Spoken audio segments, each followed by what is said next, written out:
Salam alaikum. Donc, deuxième séance en matière d'économie monétaire et financière, dans laquelle on va voir dans des cours la mesure de la monnaie, les sources de la création monétaire, le contrôle de la masse monétaire, et qui est l'initiative de la création monétaire et le rôle de la banque centrale.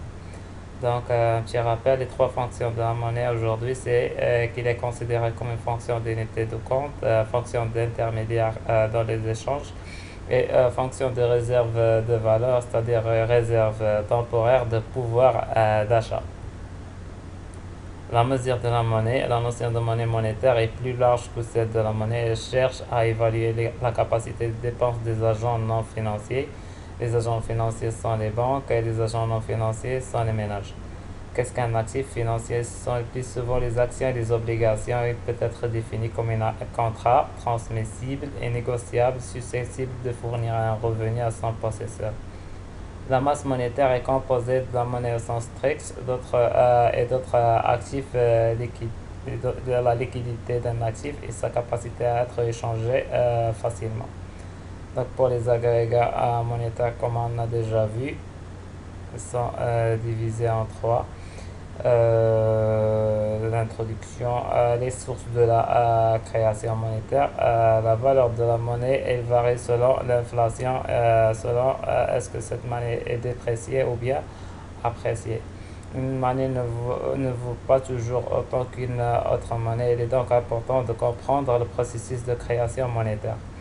Les trois acteurs principaux de la création monétaire sont les banques centrales, la banque centrale, le système bancaire et l'État.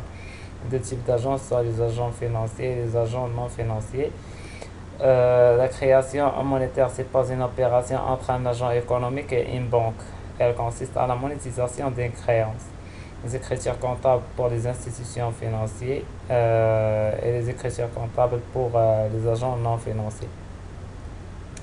Les trois sources de création monétaire sont le crédit bancaire, l'émission de monnaie par la banque centrale et l'empreinte de l'État.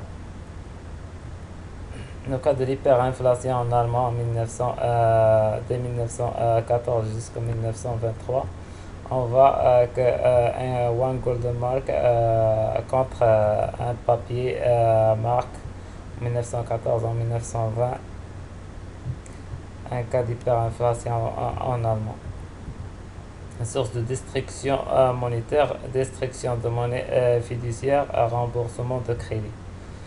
Le contrôle de la masse monétaire, les banques commerciales, toutes les banques hors banque centrale.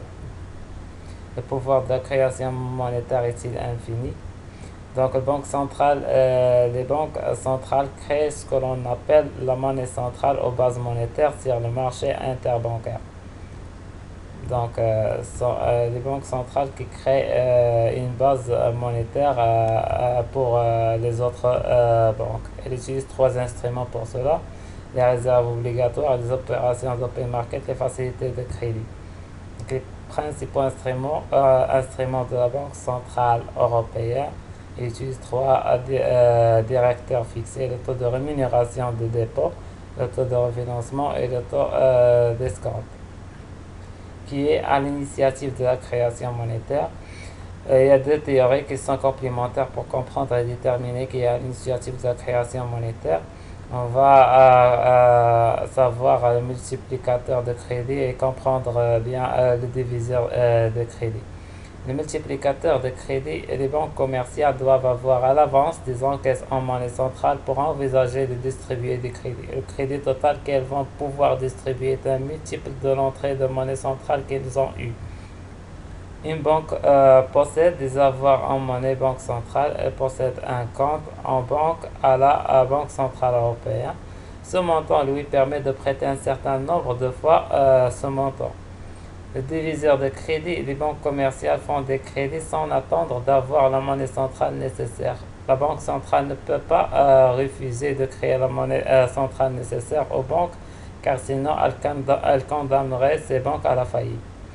Une banque possède des avoirs en monnaie banque centrale, mais elle prête sans tenir compte de l'effet multiplicateur. Elle prête donc plus que ce qui lui est autorisé par la banque centrale. La banque centrale est obligée de créer la monnaie pour la banque. Le rôle de la Banque centrale, il est considéré comme banque des banques. La Banque centrale d'un ou de plusieurs pays est une institution chargée par l'État ou un ensemble des États, dans le cas d'une zone monétaire comme la zone d'euro, décider d'appliquer la politique monétaire.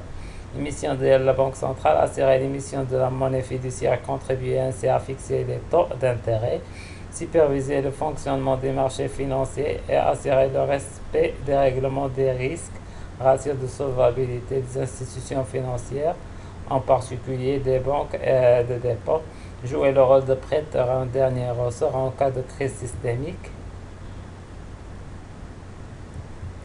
Le rôle de banque centrale, le refinancement des banques, banque centrale favorise ou non le refinancement des banques selon le taux de refinancement qu'elle pratique.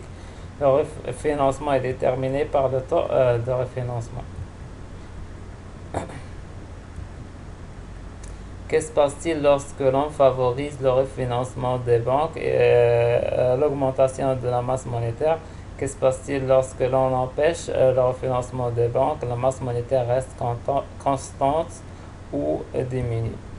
Donc, Banque centrale est considérée comme banque des banques. Elle crée une base monétaire pour les autres banques qui font prêter de l'argent aux agents non financiers sans tenir compte de l'effet multiplicateur, bien selon une procédure bien déterminée, déjà expliquée au cours.